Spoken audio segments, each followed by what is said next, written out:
Tune into It Be Like That, where any and everything is bound to happen because hell, it be like that. Today I got a story coming from, I'm not sure where it's coming from, but I'm gonna tell you guys. We got a mother and a grandmother has been arrested because of a 13-year-old has been murdered. But I won't even say murdered, was found dead in the house with nobody able to tell how it was done. Let's get into it, man. Lead our newscast with a story that's hard to hear. A mother and grandmother facing charges in the death of a 13-year-old girl who at times was forced in a cage to keep her under control. 12 News journalist Jade Cunningham is live outside the home in Tempe. And Jade, the details of this case are just horrific. Horrific. You know, the allegations being made are heartbreaking. They're disturbing. And I spoke with neighbors here earlier today. They tell me they were shocked to learn about what happened here at this townhouse earlier this week. They tell me that they saw no signs, no warnings. They had no clue this was happening. In fact, they had never even seen a 13-year-old outside of this property. Wow. Now they just want to know why. Tempe police telling us on Tuesday night a report came in that a 13-year-old was found unresponsive by her grandmother, Virginia Lujan. Officers arrived and rushed the girl to the hospital where they say she later died. Officers noticed she was covered in bruises and sores. Lujan telling police the 13-year-old, who apparently had a cognitive delay, fell down the stairs 2 days prior but didn't get help because she thought the teenager was fine. Now, the girl's mother is Jamie Hodges. Authorities learned Lujan was caring for 4 of Jamie's 5 kids and that Jamie was temporarily staying at that home. But she told police she didn't regularly see the 13-year-old. She and the grandmother both admitting to authorities the girl was kept in that makeshift cage to keep control of her. The best way to describe it, it was a bunk bed, but the lower bed of that bunk was not there, and the bunk bed around the bottom was surrounded by baby cages and makeshift bars for the bottom of that bunk bed. Now, both the mother and grandmother were charged with or face abuse charges, but it is very possible that they could be facing more charges. We spoke with neighbors, as I mentioned earlier. We're going to have more on that coming up tonight at 5. For now, reporting live, Jade Cunningham, 12 News. Jade, it just makes you sick and just heartbreaking.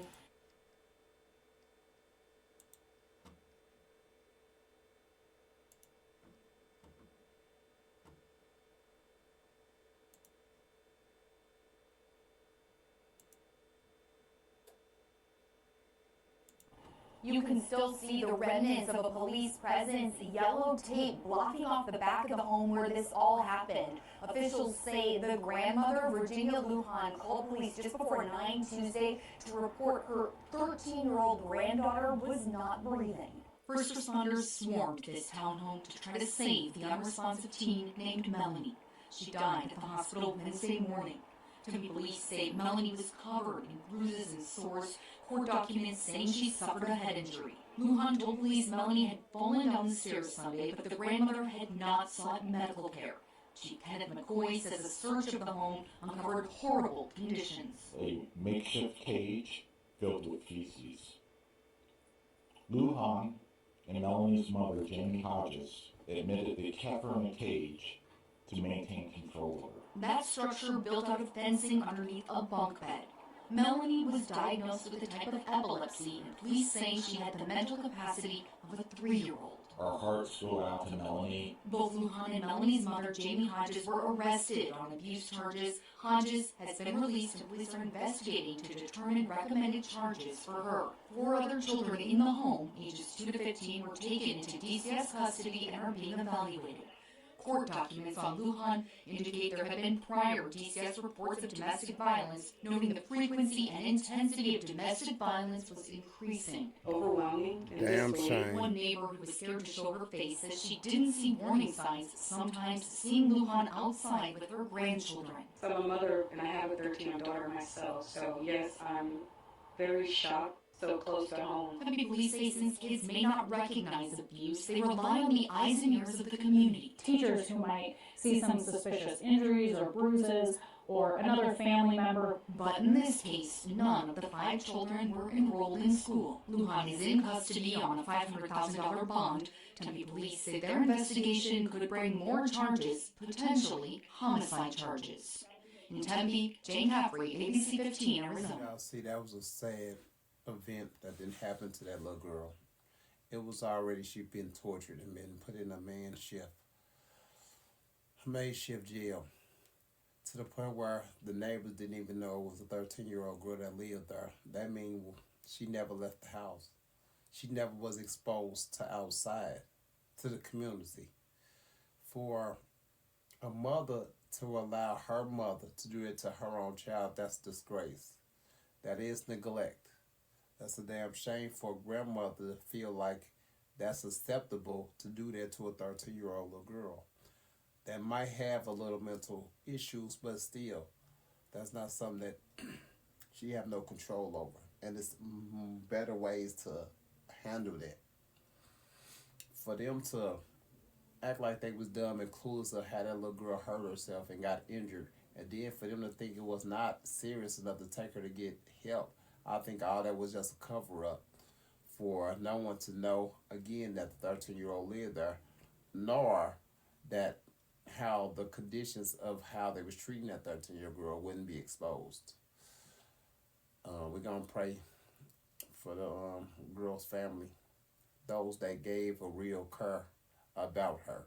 You understand what I'm saying? Because we can clearly see the mother and the grandmother did not. I'm gonna be honest with you guys. These stories, I like bringing them to y'all because I like informing you all of what's happening out here. The nonsense that a lot of kids and females have to go to. I don't know if y'all know this or not, but I try to advocate for kids. I try to advocate for females, majority of them anyway. Even though a lot of the cases has been done by females, but I still try to advocate for them. But y'all just don't know. This take a toll on me, on my mental, because I have to read into these. I have to cipher through so many of these stories to try to bring the most reliable, the most relevant ones to you guys. But at the same time, it does something to me because at the end of the day, I'm a father.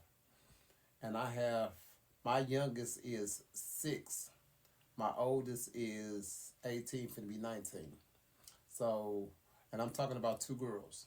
You know what I'm saying? Yes, I got boys, but we talking about my youngest, a girl. My oldest, a girl.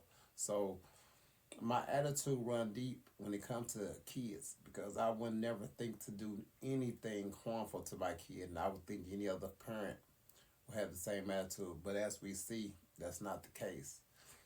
I think I'm gonna slow down on some of these cases because, like I said again, it's holding a toll on me. You know what I'm saying, on my mental.